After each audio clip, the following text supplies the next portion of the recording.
салом алейкум ҷанабони гиромӣ. барномаи тилиётии ахбор аз телевизиони Тоҷикистон манзури шумо менамоем. Дар студия бо шумо ёр Муҳаммад Самадов ва Наргиз Шарифзода.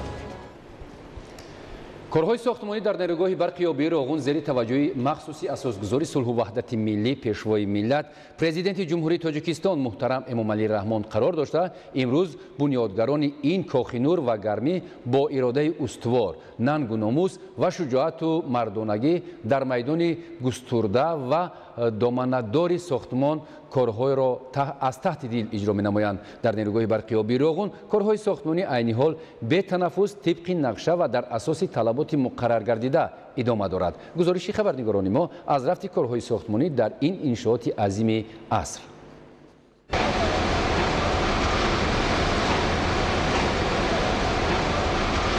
дар ин корзори нангу номус корҳои сохтмонӣ бо маром идома дошта, сохтмончиён тамоми талоши худро ба он равона намуданд ки то корҳои анҷомдодаашонро бо сифати баланд ва саривақт иҷро намоянд. айни замон дар сохтмон 16862 нафар коргарон ва кормандони муҳандисиву техникӣ дар дувақта ва бастҳои кории шабунарӯзӣ фаъолият мекунанд. аз сифати хуби корҳои сохтмонӣ ва роҳияи баланди бунёдкорони ин иншоот аён мегардад ки дастуру ҳидоятҳои асосгузори сулҳу ваҳдати миллӣ пешвои миллат президенти ҷумҳурии Тоҷикистон муҳтарам Эмомалӣ Раҳмон оид ба устувору босифат анҷом додани ҳар як амал сармашқи кори худ карданд. дар ҳар як қитъаи сохтмони иншооти мазкур корҳои сохтмонӣ бо ҷӯшу хуруш пеш рафта истодааст ки сохтмончиёнам бо қувваву матонати хоса корро пеш мебаранд. корҳои сохтмону васлгарӣ дар нақби сохтмонии чорум тибқи ҷадвали иҷроичи корҳо ва лоиҳаҳои пешниҳодшуда идома доранд. дар даромадгоҳи нақб ва девори ҳимоявии он аз оғози сохтмон 15331 метри кубӣ бетон хобонида шудааст. ҳаҷми умумии бетони хобонидашуда дар моҳи ҳисоботӣ 2086 метри кубиро ташкил медиҳад. корҳои заминӣ, ҳафорӣ ва арматурбандии нақби сохтмони чорум идома дошта, дар ҳаҷми 166952 метри кубӣ корҳои ҳафорӣ ба иҷро расидааст. ҳаҷми умумии корҳои нақбканӣ бо назардошти нақбҳои дастрасӣ 213282 метри кубиро ташкил медиҳад. корҳои бетонхобонӣ дар даромадгоҳ ва қисмати дохили нақб идома дорад. ҳаҷми моҳонаи бетони хобонидашуда 2916 метри кубӣ ва аз оғози сохтмон 27996 метри кубиро ташкил медиҳад. инчунин корҳои кафшергариву арматурбандӣ, бетонхобонӣ ва корҳои омодагӣ барои хобонидани бетони конструктивӣ идома дошта, сохтмончиён ҳам тамоми нерӯву тавоноии худро ба он равона намуданд ки то дар вақти муайян гашта ин корҳоро ба сомон расонанд. сарвари давлат Эмомалӣ Раҳмон ҳам зимни ҳар боздиди худ дар ин иншооти бузурги аср таъкид менамоянд ки ҳар як бинокори ин иншооти тақдирсоз бояд хуб эҳсос намояд ки нерӯгоҳи Роғун барои садсолаҳо пешбинӣ шудааст ва сифати корҳо бояд ба ин ҳадафи воло мутобиқ бошад. ва ҳамин аст ки сохтмончиёни нерӯгоҳи барқи обии Роғун дар партави ҳидоятҳои роҳбарияти олии кишвар корҳои сохтмониро шабонарӯзӣ пеш бурда, тамоми нерӯву тавоноии худро ба он равона сохтанд ки то орзуву омоли чандинсолаи халқи тоҷикро дар амал татбиқ намоянд.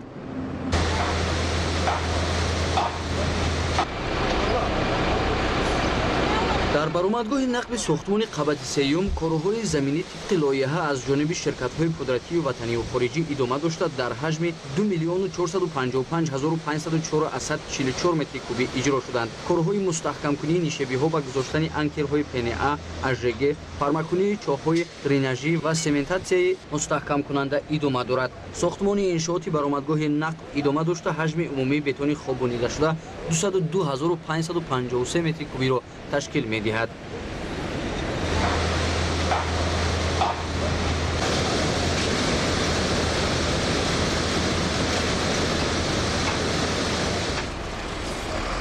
маврид ба зикри хос аст ки бунёду барқарорсозии ин иншооти муҳиму стратегӣ барои таъмини зиндагии сазовори наслҳои имрӯзу оянда хизмат мерасонад. он барои рушди иқтисодиёт ва дар маҷмӯъ барои пешрафти тамоми соҳаҳои хоҷагии халқи мамлакат заминаи мусоид фароҳам меорад. инчунин дар нақби ҳавокаши АТ2 низ кор аз ҷониби сохтмончиёни ватанӣ бо ҷӯшу хуруш идома дошта, дар ин қитъа корҳои арматурбандӣ бо бетонхобонӣ аз ҷониби ширкати Нуроб анҷом дода мешавад ки он ҳам тибқи нақшаи пешбинӣ гардида саривақт анҷом дода хоҳад шуд. خیلی که شما شاهد حال هستین که در نقد هواکش ارتدو فعالیت داریم، کار فعالیت داریم، کارها با صفت بلند به انجام رسانیده ایم. طبق لایحه قرار است که ما همه کارها را در یک وقت معین به انجام میرسانیم. در تونل هواکش ارتدو کارهای بتانخوابانی، ارماتوربندی با صفت بلند انجام رسانیده ایستاده است که شرکت ما در این سمت با نیروی بلند با یک حس وطنداری کار و فعالیت داریم و شاهد حال هستیم که بچه‌ها همین کارگرها با یک نیروی بلند همین کارها را به انجام رسانیده ایستاده هستند. чигунае ки сарвари давлат таъкид медоранд роҳун манбаи нури ҳар як хонадон, гармии қалби ҳар як фарди ватан, сарчашмаи иқболу сарбаландии мардуми тоҷик, кафолати рушди босуботи тоҷикистон ва нуфузу обрӯи давлати соҳибихтиёри тоҷикон мебошад.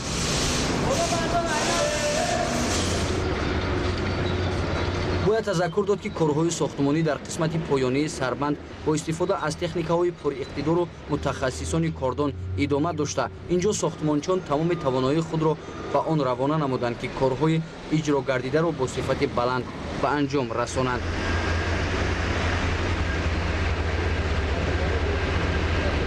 خیلی که شما در ایستادید موافقی لایحه پیشنهاد گردیده امروز کارها در سمت ساختمان سربند پایانی و تکیهگاه پایانی سربند اساسی با سرعت ادامه یافته ایستادند.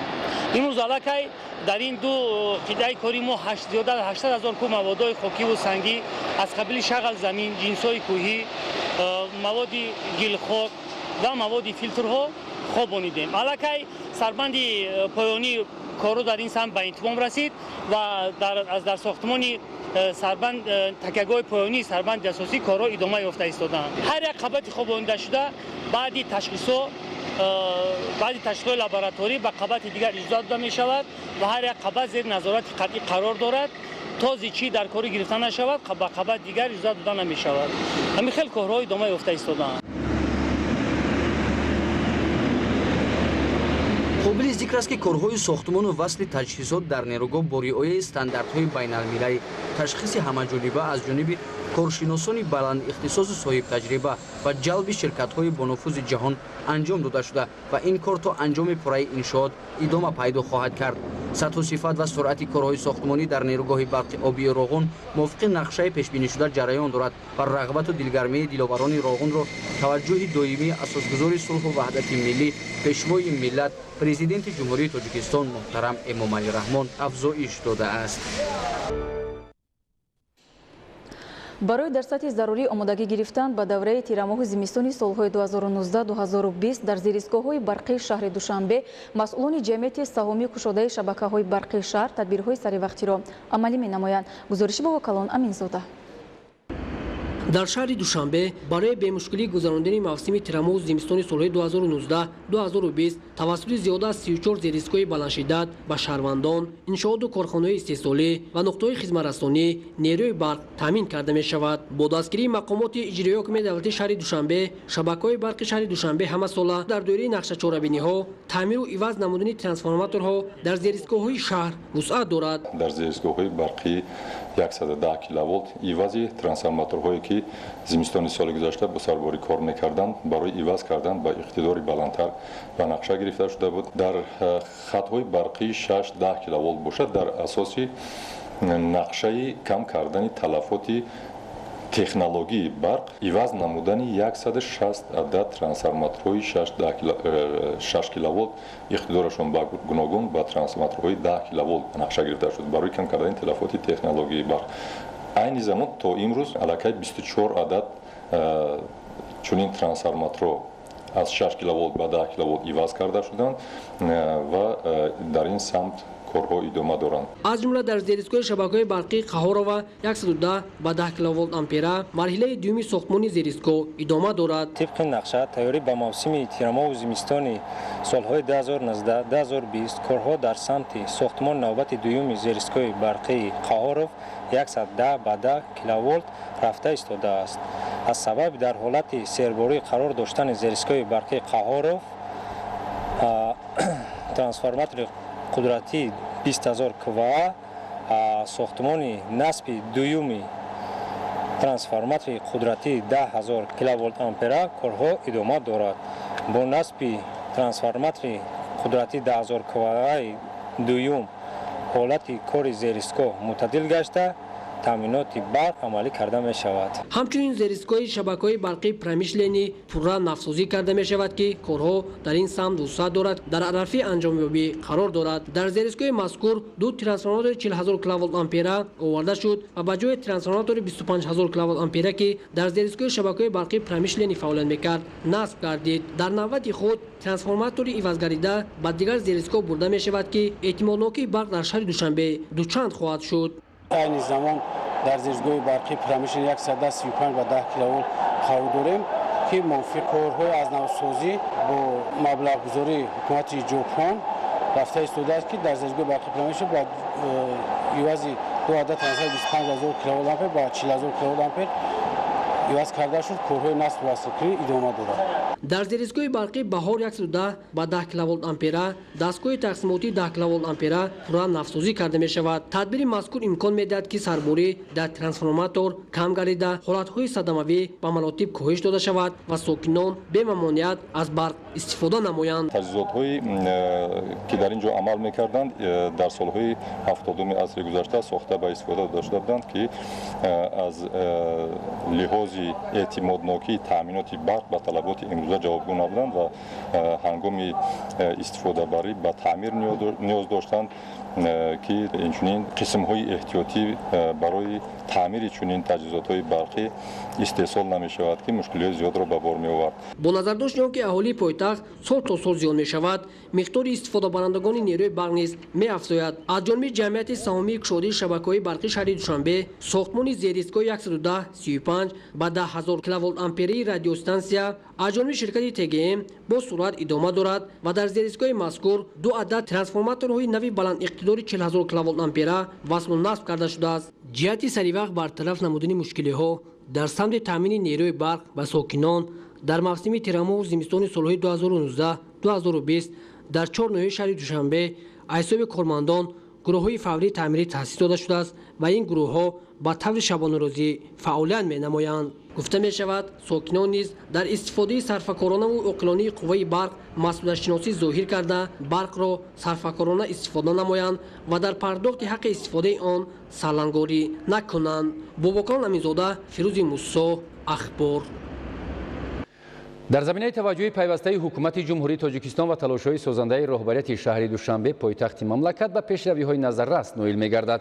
баробари бунёди иншооти гуногуни маданию маишӣ ва ободу зебо гардонидани кӯчаву хиёбонҳои шаҳр ҳамзамон ҷиҳати ҷалби доимии наврасону ҷавонон ба варзиш дар маҳаллаҳои аҳолинишини 4 ноҳияи шаҳри душанбе бунёди майдончаву нуқтаҳои истироҳатӣ барои сокинони пойтахт идома дорад. тафсилоти бештар дар гузориши абдулҳамиди назир. дар кӯчаи 50-солагии тоҷикистони ноҳияи фирдавсии шаҳри душанбе аз тарафи агентии хариди давлатии мол, кор ва хизматрасонӣ назди ҳукумати ҷумҳурии тоҷикистон барои бошандагони ин маҳалла дар масоҳати 4500 метри мураббаъ бо истифода аз масолеи хушсифати сохтумонӣ, бунёди майдончаи варзишӣ ва бозии кӯдакон ҷавобгӯ ба талаботи замон идома дорад ки он рӯзҳои наздик мавриди баҳрабардорӣ қарор дода мешавад. майдончаи варзишӣ барои бозии футбол, волейбол ва баскетбол пешбинӣ шуда аз чунин иқдомҳои созандаи роҳбарияти давлату ҳукумати мамлакат ва роҳбарияти шаҳри душанбе сокинон изҳори сипосу миннатдорӣ намуда иброз медоранд ки сохтмони чунин иншооти варзишиву фароғатиро дергоҳ интизор буданд ва ин ҳама пешравию созандагӣ ва фароҳам сохтани шароити арзандаи варзишиву истироҳатиро самараи соҳибистиқлолӣ ва сиёсати бунёдкоронаи сарвари давлат муҳтарам Эмомалӣ Раҳмон ва роҳбарияти шаҳри душанбе маънидод мекунанд. майдончаҳои варзишӣ айни муддаост, чунки як ташаккули тарзи ҳаёти солими наврасу мактабача буда онҳоро барои обутоб додан ҷисман ва рӯҳан омодаву тайёр мекунанд. агенти хариду мол маблағгузаронӣ кардааст, ниҳоят маблағи калон дар майдончаи варзиширо барои фарзандони мо сохтааст. ниҳоят миннатдорем аз ҳамин корхона. این میدانچه ورزشی و بازی کودکان برای باشندگان 5 بینای بلندوشانه استقامتی کوچه 50 سالگی تاجیکستان پیش بینی شده. مسئولین اگنتی خرید دولتی مال، کار و خدمترسانی نزد حکومت جمهوری تاجیکستان برای مسابقه‌های مختلف ورزشی و بازی کودکان بهترین شرایط را فراهم آوردند. در این میدانچه استادیوم خوبی برای پسر بچه‌ها، برای بازی فوتبال و بسکتبال ساخته شد و غیر از این دیگر نمود بازیچه‌هایی که با کودکان سن سالی تا مکتبی و نورسان ساخته آماده مرحله سپردن انا همین میدانچه ورزشی می باشد. این موضع که قبلا نوآباد بود در یک دوره کوتاه در اساس دستور سپارش‌های پیشوای ملت و رهبریت شهر دوشنبه به یک مکان دلفریب تبدیل داده شده است. در برابر ساختمان چون هر روزهای استراحتی رهبریت و کارمندان اگنتی خرید دولتی مال، کار و خدمترسانی نزد حکومت جمهوری تاجیکستان با تشکیل حشرهای دسته‌جمعانه به روند کارهای سازندگی وسعت می‌بخشند. در برابر میدانچه ورزشی و نقطه‌های بازی کودکان از طرف اگنتی بیرون از نقشه لایحه به خاطر نظرربا گردیدن این موضع بیناهای نوآشیانه شفت میدانچه پر رنگ و بار کرده شده نزد آنها میسزار گردیده است. بنیاد نشست کرسی ها و 2 ایوان که با طرح ملی ساخته شده است مکان اصلی استراحت ساکنان قرار خواهد گرفت. در مرحله اول نهال های درختان همیشه سبز از قبیل ارچه قرم توست شینانیده شده. در مرحله های دوم گل های رنگارنگ موسمی شینانیده می شود که به این موضوع زیبایی دیگر ضم می نماید. این میدانچه ورزشی و بازی کودکان با استانداردهای زمان معاصر جوابگو بوده مطابق به طلبات شهرداری ساخته شده به آبادی یک گوشه پایتخت زمینه می گذارد. واقعا عملی نمودن اقدام های سالمگردانی برای ساکنان شهر دوشنبه منفعت آور است. جوانان و کودکان در نزد خانه و والدین به ورزش مشغول می شوند و از بیهوده‌گردی و دیگر کارهای ناشایان دست میکشند. در یک دوره کوتاه ساختن این انشاءات ورزشی و فراغتی اجرای سریع دستور سپارش‌های رهبریت عالی دولت و حکومت مملکت و شهر دوشنبه بوده نشانه از اجرای وظیفه به عهده داشته می باشد. عبدالحمید نظیر، ستمی محیدین، مقصد اخبار. وسعت تدبیرهای آبادانی و سازندگی در شهر دوشنبه نشانی آن است که مسئولین در سمت به یک شهر تازه و آزاده و پیشرفته تبدیل دادن پایتخت مملکت تدبیرهای ضروری را عملی می‌سازند. تشکیل پیوسته اقدام‌های دست جمعانه سازندگی به مانند تازه کردن گلگشت‌ها و باغ‌های فرهنگ و فراغتی، کوچه و خیابان و سبز و خرم نگاه داشتن گل و بوته‌ها به طور دست جمعانه هر هفته روزهای استراحتی به راه مانده می‌شود. گزارش نورعلی صفامودین.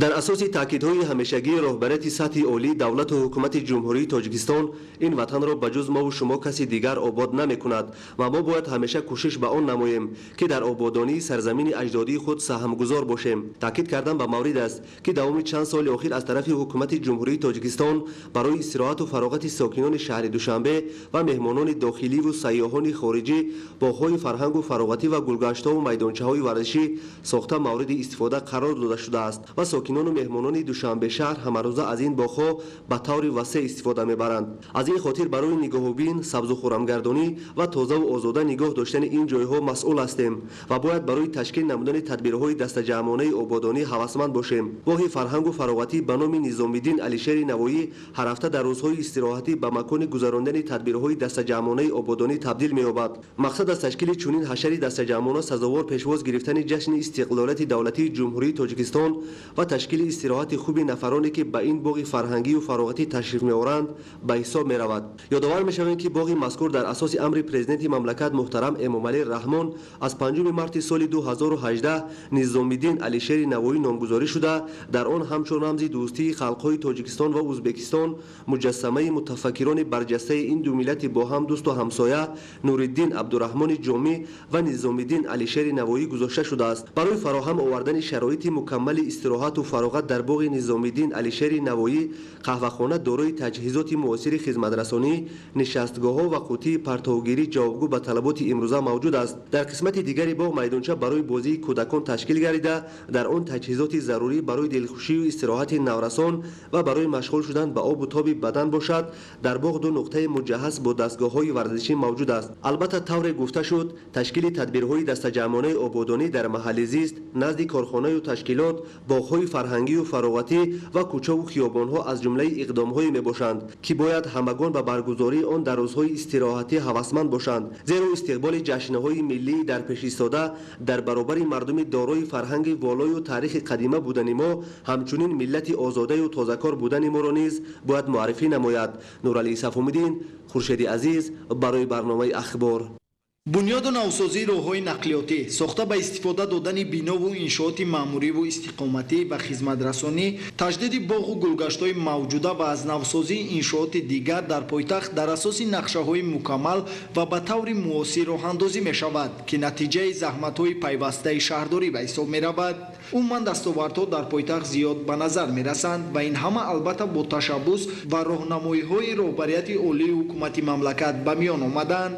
иҷрои ӯҳдадориҳо ва роҳандозии нақшаҳои ҷадид дар самти муҳайё сохтани шароити хуби кору зиндагӣ барои сокинон ва ҳам меҳмонон дар пойтахт аз ҷониби масъулони мақомоти иҷроияи ҳокимияти давлатии шаҳри Душанбе баръало мушоҳида мегардад. дарки амиқи ин гуфтаҳо ҳар ҳафта рӯзҳои истироҳатӣ кормандони касбу кори гуногун ва сокинон ба ҳашар баромада барои тозаву озода намудани муҳити атроф саҳм мегузоранд.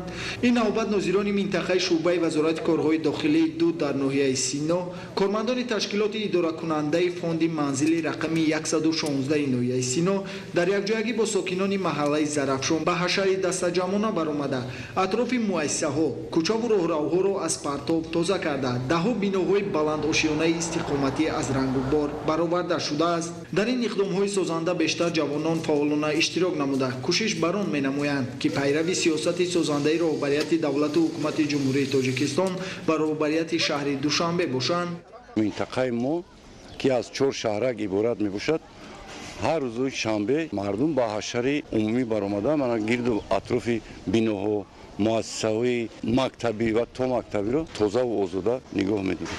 имрӯз мана сокинони шаҳракҳои Зарафшон, Испечак ва кормандони муассисаҳои то мактабӣ ва дигар ташкилотҳо ба ҳашари умумӣ баромада. дар маҷмӯъ имрӯз дар пойтахти мамлакат теъдоди зиёди кормандони касбу кори гуногун ва сокинон ба ҳашар баромада дар амалҳои ободониву сабзгардонӣ хусусан беҳдошти ҳифзи муҳити зист саҳм гузоштанд.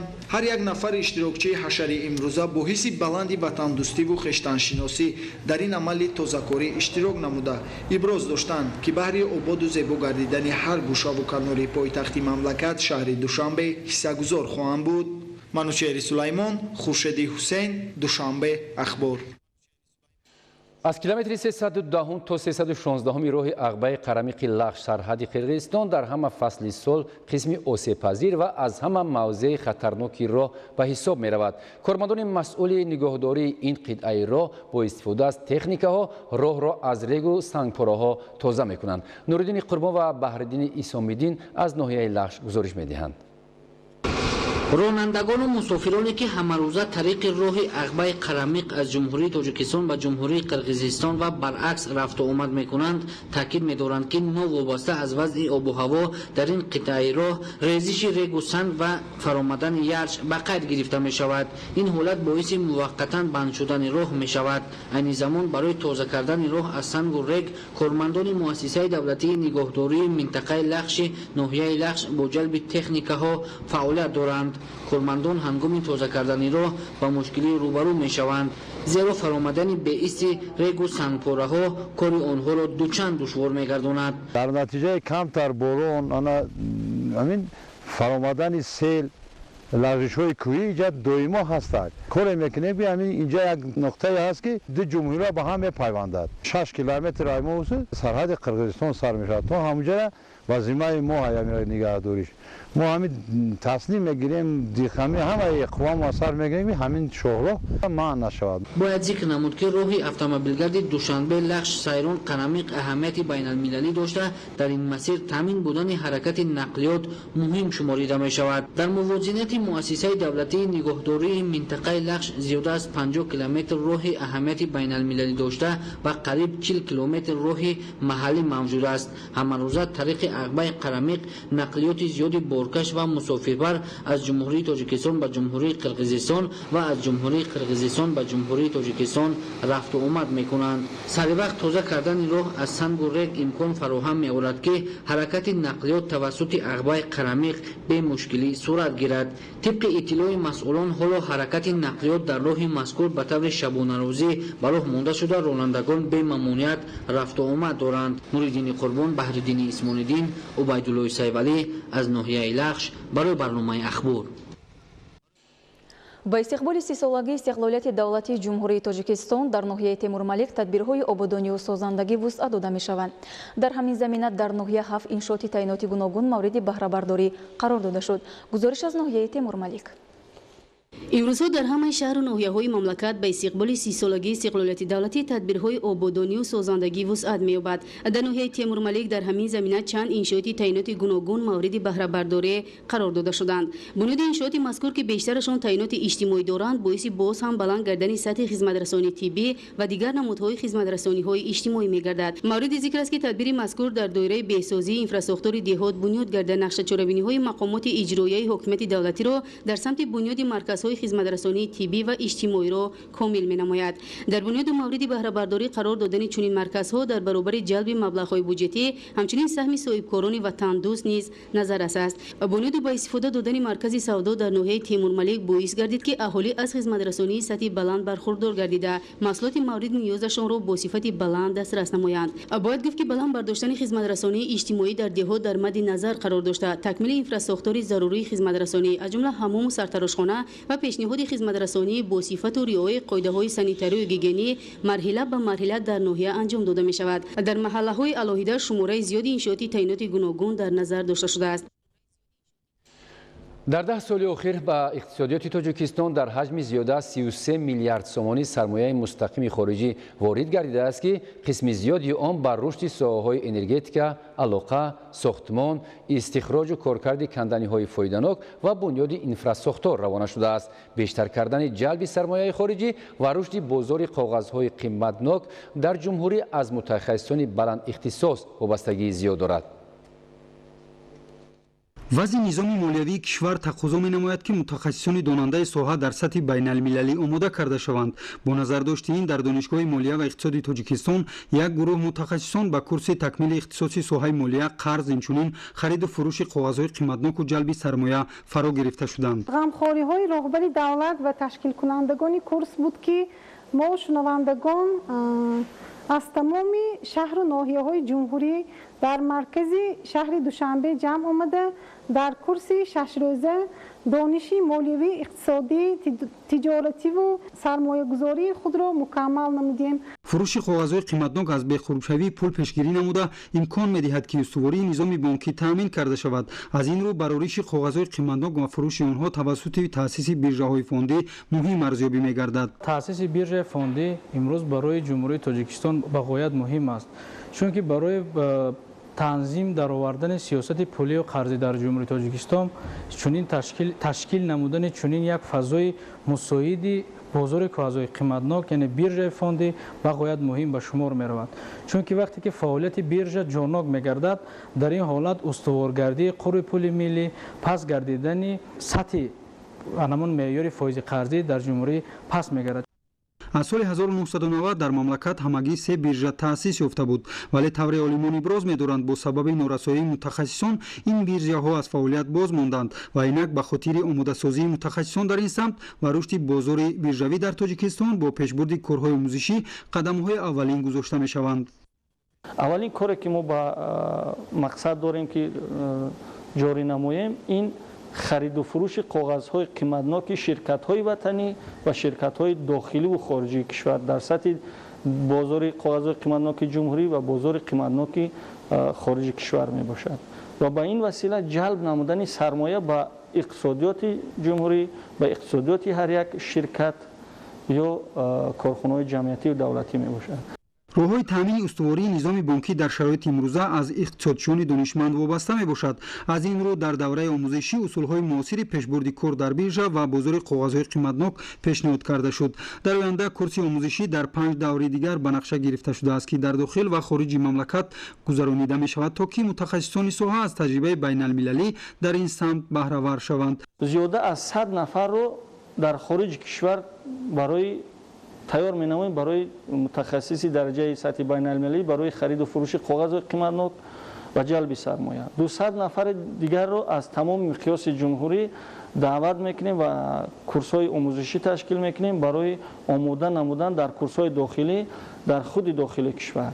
зиёда 200 нафар ва ҳамзамон мо бар дӯши худ ва масъулият бар ӯҳда гирифтем ки аз оилаҳои камбизоати ятиму бепарастони ҷумҳурӣ дар миқёси ҷумҳурӣ зиёда аз 400 нафарро аз ҳисоби даромади ширкат хонанда соҳиби сертификати мутахассиси дар самти дузандагӣ, пазандагӣ, ҳунарҳои дастии мардуми зебо ва баъдан курси забономӯзӣ ва курсҳои бухгалтериву муҳосибиву молиявӣ тайёр мекунем.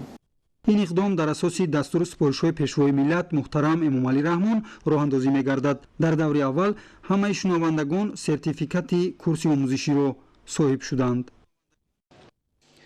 дар минтақаи саноатии шаҳри Хуҷанд корхонаи муштараки мурғпарварӣ Суғд, Самарқанд, Парранда аз ҷониби соҳибкорони Тоҷикистон ва Узбекистон таъсис дода шудааст. Парвариши парранда дар ин корхона бо мақсади таъмини аҳолӣ бо гӯшти парҳезӣ ба роҳ монда шуда, иқтидори истеҳсолии он дар як моҳ 100 тонна гӯшти мурғро ташкил медиҳад. Гузориши Маҳмуд Аҳмадзода ва Дилшод Юсуфӣ.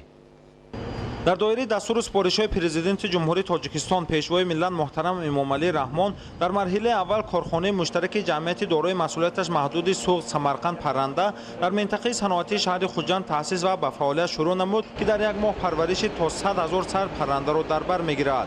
барои фаъолияти корхона аз вилояти Самарқанди ҷумҳурии Ӯзбекистон тухмҳо ворид карда шуда, бо усули махсус ва таҷҳизоти муосир парвариши чӯҷа ба роҳ монда шуд ва имрӯз аллакай 17 000 сар чӯҷа аз тухм баромада дар марҳилаи инкишоф қарор дорад. тавре иттилоъ дода шуд, дар марҳилаи аввал барои фаъолияти корхонаи Суғд, Самарқанд, Парранда $100 000 амрикоӣ сармоя ҷалб гардида, ин шумора то охири соли равон ба $500 000 амрикоӣ расонида мешавад. дар як моҳ 100 тонна 80-100 тонна гӯшт истеҳсол кардан қувват дорем, лекин мо ҳаракат мо мақсад дорем, мо ният дорем ки онро дар объеми 400-500 тонна зиёд кунем, ташкил кунем. дар расми ифтитоҳи корхонаи мазкур намояндагони ҳукумати ҷумҳурии Тоҷикистон, вазорати кишоварзӣ, масъулини шаҳри Хуҷанд ва намояндагони шарикони тиҷоратӣ аз ҷумҳурии Ӯзбекистон ширкат намуда иброз доштанд, ки ҳамкориҳои иқтисодӣ байни ду кишвар, таъсиси корхонаҳои муштарак боиси қавӣ гардидани муносибатҳо, доду гирифти молу маҳсулот гардида, омӯзиши таҷрибаи якдигар ба манфиат ва асоси таъминот бо маҳсулоти истеҳсолии худӣ мегардад. имрӯз ки талабот дар бозори истеъмолӣ ба гӯшти парранда зиёд аст, истеҳсол гардидани маҳсулот дар дохили кишвар аз ҷиҳати сифат, бехатарӣ, муҳлати истеъмол боэътимод буда, истифодаи имтиёзҳои муҳайёнамудаи ҳукумати ҷумҳурии Тоҷикистон дар пешбурди истеҳсолот боиси коҳиши нархи гӯшти мурғ дар бозорҳо мегардад. то солҳои қабли соли гузашта мо қариб ки барои истеҳсоли чӯҷаи якрӯзаи истеҳсоли гӯштӣ надоштем. бо дастгирии пешвои муаззами миллат ки аз тамоми андозо ва боҷи гумрукиё ки тамоми сохторҳои паррандапарварӣ ки соҳибкори инфиродӣ ҳастанд, ҷамъияти дорои масъулияти маҳдуд ҳастанд ва хоҷагии деҳқонӣ фермерист ки имрӯз озод ҳастанд, мо боварӣ дорем ки ба охири соли 2021 мо ҷумҳуриро ба гӯшти парранда таъмин мекунем. самти асосии фаъолияти корхонаи мурғпарварӣ, парвариши чӯҷа ва истеҳсоли гӯшти мурғи бройлерӣ барои истеҳсоли ҳасиб ва таъминоти бозори истеъмолии кишвар бо ин навъи маҳсулот мебошад. дар доираи ҳамкориҳои иқтисодӣ байни ҷумҳурии Тоҷикистон ва ҷумҳурии Ӯзбекистон дар назар дошта шудааст, ки чунин корхонаҳои муштараки ҷамъияти дорои масъулияташ маҳдуди Суғд, Самарқанд, Парранда дар шаҳри Исфара ва ноҳияи Масҷон низ таъсис дода шаванд, ки дар ин корхонаҳо 50 нафар бо ҷои корӣ таъмин мегарданд.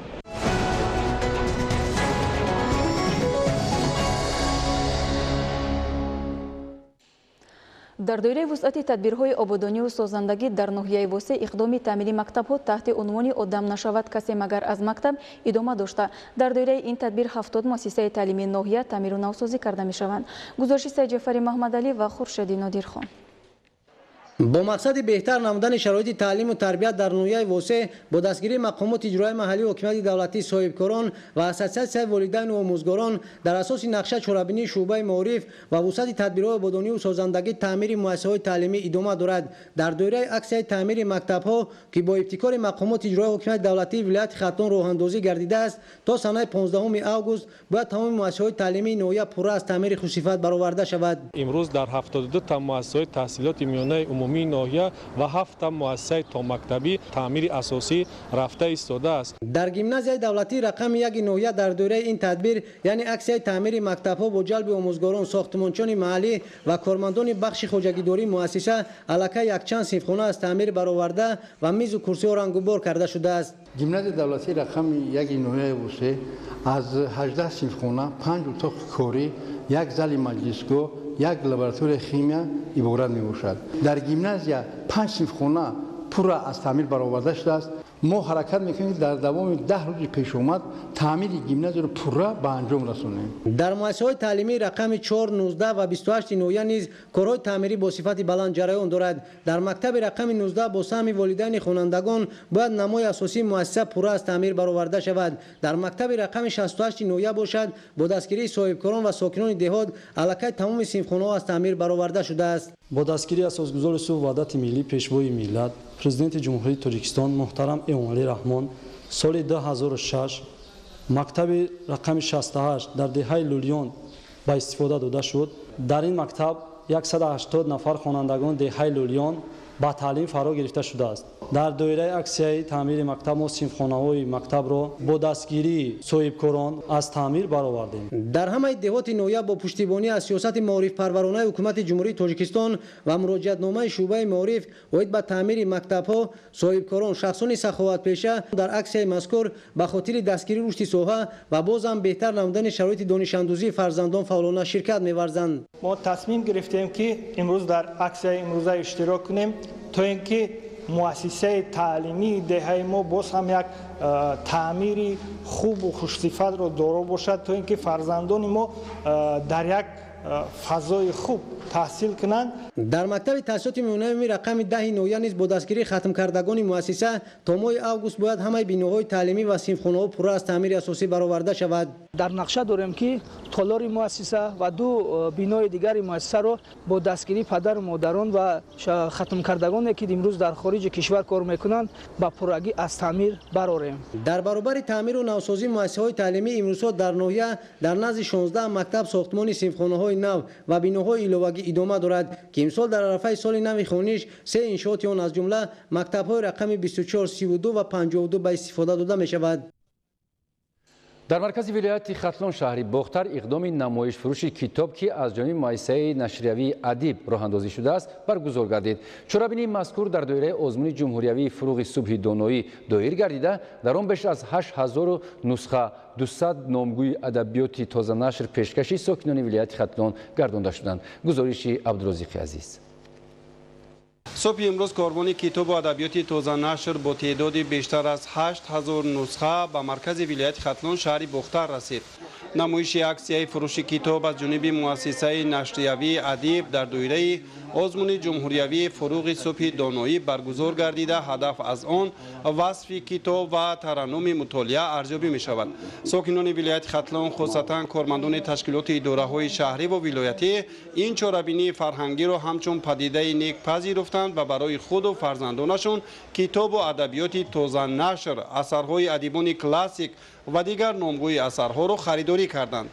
بسیار شاد شدیم که امروز با تشبث حکومت جمهوری نشریات ادیب به شهر باختر تشریف آوردند و ویستافکای سیاری کتاب‌های این نشریات بسیار نامدار جمهوری را تشکیل کردند و من امروز بسیار اثرهای را دریافتم که آنها را گویا که یک عمر می‌جستم که به طور مکمل پیدا کنم و امروز منطق الطیر فریدالدین عطار، غزلیات جامی، غزلیات بینایی، اشعار عارفان از ابو سعید ابوالخیر سرکرده و دیگران و بسیار شاد شدم. 5 عدد کتاب خریدم و باز نصیب باشد کتاب میگیریم. این گونه نرخ ارزان، صفت بلند. طوری مسئولین مؤسسه نشریوی ادیب در صحبت اظهار داشتند آنها 200 نامگوی ادبیات تازه نشر را با زبانهای روسی و تاجیکی، ازبکی و ادبیات بچگانه پیشکش کتاب دوستان گردانیدند.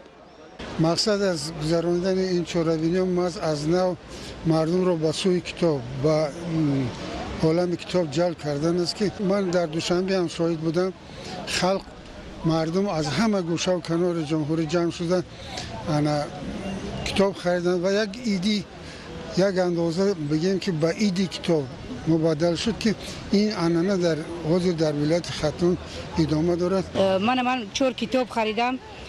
بسیار کتاب های خوب و دیداری. خواهان اونیم که چنین چهاربینی ها زیادتر شود و مردم بیدار شوند نسبت هم شاعران و نویسندگانی هم گذشته و هم معاصر. در این کاربون کتاب های فروشی سلسله جلد های اختران ادب که با دستگیری به واسطه پرزیدنت جمهوری تاجیکستان محترم امامعلی رحمان و فوند ذخیروی سرور دولت تاجیکستان با نشر 38 جلد آن به فروش گذاشته شد. کتاب خریداری میکنند. این بسیار خوب است. شاعران هم که نویسندگان هم که در اینجا هستند با یک قناعتمندی تمام سایه دست گذاشته شدند و بگذار که چنین روزهای خوب، چنین معرکه‌های فرهنگی هرچی بیشتر صورت بگیرند. ما کارمندان بخش تندرستی نیز از این کتاب ها خریداری نمودیم، چون که کتاب برای مردم ما یک چیزی مقدس است و البته برای تمام مردم دنیا مقدس است، لیکن برای ما کتاب موقع دیگر دارد و مردم ما امروز با سخن، با تمدن، با فرهنگ خود به عالمیان مشهور گشتند. این دور دوم نمایش عکسیه فروش کتاب است. دور اول بخشیده به جشن وحدت ملی در پایتخت مملکت صورت گرفته بود. مؤسسه نشریوی ادیب طبق طلبات برگزاری عکسیه و هوسمند گردانیدن اهل مطالعه شخصان کتابی بیشتر خرید کرده را با تحفه ها سرفراز می‌گردانند. یک ایدی با شکوه کتاب را تجربه کردند که مردم شهر باختر تشنه علم، تشنه کتابند. واقعا هم نمایش فروش کتاب در شهر باختر به یک محفل زیبای فرهنگی و عید حقیقی کتاب تبدیل یافت. شهروندان با خوشحالی از چنین ادبیات سرساحه خریداری می‌کردند و از مؤلفان اثر و غزلیات و دستورهای بچگانه سویه دست می‌گرفتند. عکسیه فروش کتاب تنها در مرکز ولایت ختلون شهر باختر جریان گرفت. امید است که این کاروان به مرکزهای شهر و ناحیه‌ها سفر می‌کند و ساکنان دهات را با این گنجینه معرفت و معانی آشنا می‌گرداند. عبدالرزاق عزیز، عبیدالله قادر، شهر باختر، اخبار.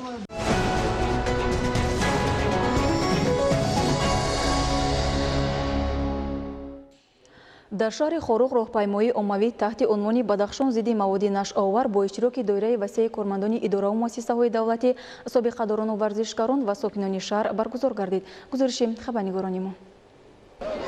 در حوشیه مبارزه به امان بردن بر ضد قاچاق مواد مخدر و پیشگیری انتقال این مواد مرگاور به دیگر دولت‌های جهان، در ولایت مختار کوهستان بدخشان شهر خوروغ همایش دسته‌جمعانه با اشتراک دایره وسیع اداره و مؤسسه‌های دولتی، کارخانه و تشکیلات‌ها و سابقه‌داران و فعالزنان و ورزشکاران برگزار گردید. شرکت فعالانه تمام طبقه‌های جامعه در همایش امروزه درک از همکاری‌های سودمند مردم سربلند بدخشان با ساختارهای دولتی در سمت پیشگیری این وبای عصر گواهی می‌دهد. بگذار تمام جوانان و نورسان امروز اندیشه کنند و به این وبای عصر، یعنی که به نشه‌جلبی و نشه‌مندی دست نزنند. فیصد زیادی مبتلایان بیماری نشه‌مندی را در ولایت جوانان تشکیل میدهند که با گذشت ایام قسمت این بیماران جان جوان خود را از دست داده، نفران دیگر برای دریافت نمودن پول مفت حیات شیرین خود را پس پنجره محبس گذرانیده ایستادند. این قشر جامعه در برابر دستاوردهای ارزنده همچنین قشر آسیب‌پذیر دانسته شده، از همه زودتر به دام فریب گروه‌های زشت و نشه‌جلبان میافتند. خوشبختانه جوانان ولایت درک نمودند که دست زدن به این مواد مرگاور تنها مرگ است و خلاص. جوانانی که امروز متاسفانه دست به چنین کارهای نامطلوب زدستند، یعنی به شرابخوری، میزدگی، نشه‌مندی و دیگر بیماری اسرائیل شونده، یعنی ما از این بسیار متاسف هستیم، چرا که جوانان این باید نیروی تکان دهنده جامعه باشد و نباید در بین جوانان چنین یک رفتار نامطلوب رو آورند. با مقصد از میان برداشتن معاملات و فروش مواد نشآور، ماده‌های پسیخوتراپی و پیشگیری واردات توسط این مواد مرگاور به ولایت مختار کوهستانی بدخشان برگزاری چنین همایش‌ها به مورد میباشند. در همایش ولایتی بدخشان بر ضد مواد نشه‌آور اشتراکچیان با شعار سالمی جامعه در دست ما مواد مخدر مانع برای زندگی سازنده، عاقبت نشمندی، سوز و گداز و چندین شعارهای دردناک خود در راهپیمایی فعالانه شرکت داشتند. بعد راهپیمایی در میدان اسماعیل سامانی، رئیس ولایت مختار کوهستانی بدخشان یادگار فیض وابسته به سبب عامل‌های شامل شوی گروه‌های علاهیده منفعت‌جو که به نشمندی و نشه‌جلابی مردم ولایت را گرفتار نمودند حرارت انگیز حرف زد. مسئله مبارزه بی‌امان بر ضد نشمندی و مواد مخدر امروز مشکلات داغ روز تمام دولت‌های جهان به حساب می‌رود. در این روز با ابتکار اگنتی نظارت مواد نشه‌آور نزد پرزیدنت جمهوری تاجیکستان در ولایت، ریاست معارف، آزمون‌های رسم بهترین و حاضر جوابان نیز میان نورسان و جوانان دایر گردید که در آن بیش از 40 نفر خوانندگان مؤسسه‌های تعلیمی حدود شهر شرکت داشتند. به غالبان آزمون تحفه‌های خاطروی در وضعیت تنتنوی سپرده شدند. اهل صنعت و فرهنگ ناحیه روشان ولایت مختار کوهستانی بدخشان با پیشنهاد سنچه از حیات مبتلایان نشمندی تحت عنوان گمراهی را منظور حاضرین گرداندند که توجه مردم را به سوی خود جلب نمود. در فرجام برنامه رنگین صنعتکاران ناحیه روشان انجام بخش منطقی همایش ولایتی گردید. همساله در تاجیکستان 8 ایول روزی معیوبان و پیرانسالان قید کرده می شود. به این مناسبت امروز با دستگیری مقامات اجرایی حاکمیت دولتی شهر دوشنبه در باغ فرهنگی و فراغتی کروشی کبیر نمایش هنرهای مردمی، مسابقه‌های ورزشی و برنامه رنگین فرهنگی دایر گردید. موضوع را زایشوی تقویم راد و به حضور قربان ادامه می‌دهند. در چورابینی 150 نفر اعضای فعال تشکیلات جمعیتی معیوبان شهر دوشنبه و والدان کودکان امکاناتشان محدود اشتراک کردند. حفظ اجتماعی معیوبان به خصوص شخصان امکاناتشان محدود یکی از سمت‌های مهم در سیاست پیشگرفته حکومت جمهوری تاجیکستان محسوب می‌یابد. محض با همین مقصد برای نگاهبین، تعلیم و تربیت و مهیا ساختن شرایط ارزنده زندگی به آنها در همه شهر و ناحیه‌های مملکت تدبیرهای ضروری عملی کرده می‌شود. ما خیلی شاد هستیم که مقامات اجرایی شهر دوشنبه با رهبری محترم رستم امومالی امروز خیلی شرایط خوب آورده است و در این باغ تازه بنیاد یعنی باغ کروشی کبیر شخصان معیوبیت داشته جمع شدند و ما یک راهپیمایی کردیم. باز یک بار دیگر با جامعه فهماندیم که در جامعه شخصانی معیوبیت داشته هستند، آنها از جانب دولت حقوقشان کفالت داده می شود. سال 2016 از جانب حکومت جمهوری تاجیکستان برنامه ملی توانبخشی معیوبان برای سالهای 2017-2020 تهیه و قبول گردید که مقصد اساسی آن فراهم آوردن شرایط مساعد برای معیوبان، بهتر نمودن وضع تندرستی و سالمگردانی آنها می باشد. اشتراکداران بعد از تماشا و نمایش هنرهای مردمی در یک گوشه دیگر این باغ نوبنیاد پایتخت در دایره مسابقه بازی‌های ورزشی از جمله بسکتبال روی عرابچه معیوبین و برنامه رقصی دختران را دایر نمودند. ما یک گروه دخترانی دارای معیوبیت داشتیم. در اینجا رقصیدن 8 ماه است که در فیلارمونی بچگانه شهر دوشنبه مشق میکنیم. ما را افتاده نیستیم زیرا دستگیری جناب عالی با ما هست. امروز در تاجیکستان 150,000 شخصان امکاناتشان محدود به قید گرفته شدند، از آنها 25,000 نفرشان را کودکان تشکیل می‌دهند. در این روز به 65 نفر شخصان امکاناتشان محدود از جانب مقامات اجرایی حاکمیت دولتی شهر دوشنبه عرابچه معیوبی تقدیم کرده شد. تشکیلات جمعیتی معیوبان شهر دوشنبه سال 1989 تأسیس یافته، هدف اساسی آن حمایت نمودن حقوق و منفعت‌های شخصان امکاناتشان محدود میباشد. بهره بالیدروهی اشتراکداران چورابینی رنگین فرهنگی دایر کرده شد و آنها مدت در این گوشه زیبای پایتخت خوشی و خرسندی نمودند.